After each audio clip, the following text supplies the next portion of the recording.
Hello everyone, this is Dr. Mohana Bigay and it's my dental awareness session. So, dental problem எனக்கு இல்லவே இல்லை, I'm totally super fine and good அப்படின்னு நினச்சிட்டு இருக்கீங்களா? Okay, here I provide one self checklist. நான் சில questions இப்போ இங்கே ரைஸ் பண்ணுறேன். அந்த கொஷின்ஸ்க்கு நீங்கள் செல்ஃபாகவே ஒரு ஆன்சர்ஸ் வந்து நோட் டவுன் பண்ணுங்கள்.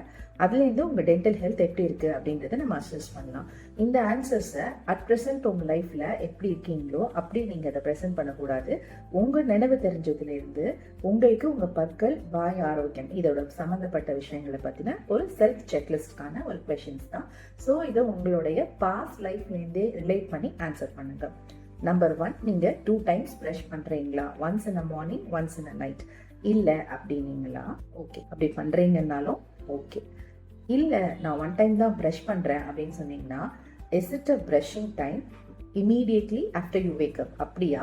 இல்லை you have your coffee, you have your any meal or after that you will brush அப்படின்ற கேடரில் இருக்கீங்களா அப்படின்றத கொஞ்சம் நோட் டவுன் பண்ணுங்கள். ஈறுகள், அதாவது கம்ஸில் ப்ளீடிங் எப்போவாது பார்த்துருக்கீங்களா? இல்லை கண்டினியூஸாகவே உங்களுக்கு இருக்கா? கம்ஸ் ரெட்டிஷாவோ ஸ்வெல்லனாவோ இல்லை ரொம்ப பிளாக்காவோ இருக்கா?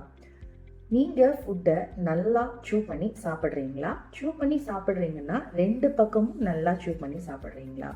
இல்லை ஒரு பக்கம் தான் நான் சூ பண்ணி சாப்பிட்றேன்னா அது ஏன்? சாப்பிட முடியலையா? இல்லை ஏதாவது ஒரு பர்டிகுலர் சைட்டில், அதாவது பர்டிகுலர் பல்ல வலியோ கூச்சமோ இல்லை ஃபுட் டெபாசிட் ஆகிற இஷ்யூஸோ இருக்கா?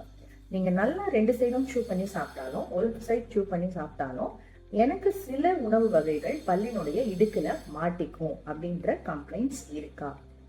ஏதோ ஒரு பல்லில் கூச்சமோ இல்லை வலியோ இல்லை ரத்த கசிவோ இருக்கா? நான் நல்லா சிரிச்சு கான்ஃபிடென்ட்டா பேசுவேன் அப்படின்ற கண்டிஷன்ல இருக்கீங்களா? இல்லை ஃபோட்டோஸ்க்கோ இல்லை சோஷியல் கேதரிங்லேயோ சிரிக்கிறதையே அவாய்ட் பண்ணுவீங்களா? நீங்க நார்மலா இருக்கும்போது உங்க வாய் வடிவம், உங்க பற்களை, முன்பல்ல மூடி இருக்குமா? இல்ல பற்கள் எப்போதும் வெளியே இருக்கிற தோற்றத்துல இருக்கா? அடிக்கடி உங்களுக்கு தலைவலி வருமா? காரணமே இல்லாம உங்களுக்கு தலை வலிக்குதா?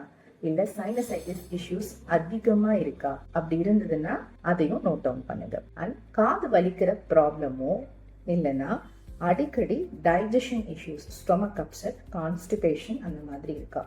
ஒரு சில பற்கள் ஆடுது, அதனால எனக்கு எந்த பிரச்சனையும் இல்லை, நான் நல்லா சாப்பிட்றேன் அப்படின்ற கண்டிஷன்ல இருக்கீங்களா? அண்ட் வாய் துர்நாற்றம் இருக்கிறதுனால ரொம்பவே டவுனா ஃபீல் பண்றீங்களா?